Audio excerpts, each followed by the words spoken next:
Jai Hind student, today we are going to discuss the next chapter, that is planning. So first we discuss the what is planning and type of plan.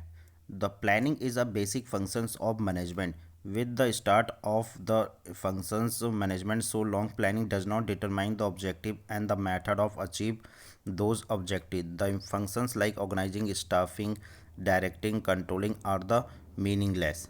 So first, what is the planning?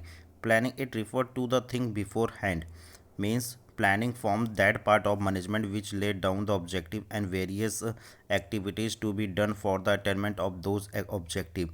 Under this, it is decided what to be done, how is to be done, when it is to be done, and by whom it is to be done. Deciding about all these aspects is called planning. A problem of taking the decisions on this matter arise when there is a more than one possible answer. Therefore, it can be said to be process of choosing.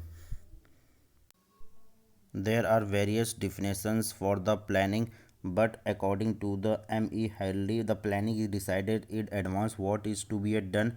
It involves the selection of objective, policy, procedure, and program from the among alternative. So, the features of planning focus on achieving objective.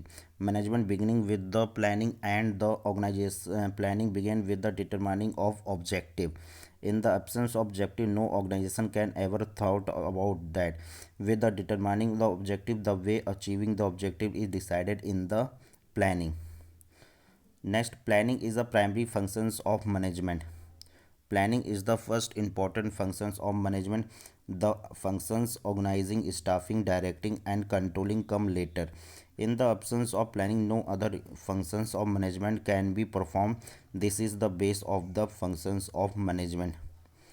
Next, planning is persuasive. Since the job of planning is performed by the manager at different level working in enterprises, it is appropriate to call it persuasive.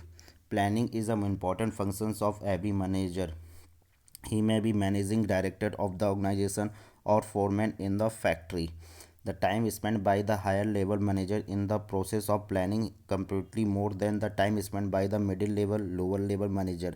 It is therefore clear that all the managers working in enterprises have to be plan their activities. Next, planning is a continuous plan. Means the plan are prepared for the particular period, hence there is a need for new plan after the expiry of the period. In case of any discipline, plan are to be revised. In case of rapid change in the business environment, plan are to be revised.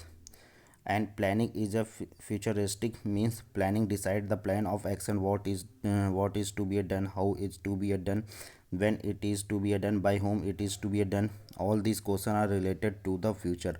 Under the planning, answer to these questions are found out. Since planning is concerned with the future activity, it is called the futuristic. Next, planning involve decision making. Planning becomes necessary when there are many alternatives to do job. Planner choose the most appropriate alternative. Therefore, it can be asserted that planning process of selecting the best and reject appropriate. Next, planning is a mental exercise. It known as mental acts is related to the thing before doing something. A planner has a melody to think about the following question: what to do, how to do it, when to do it, and who is to do it. Thank you.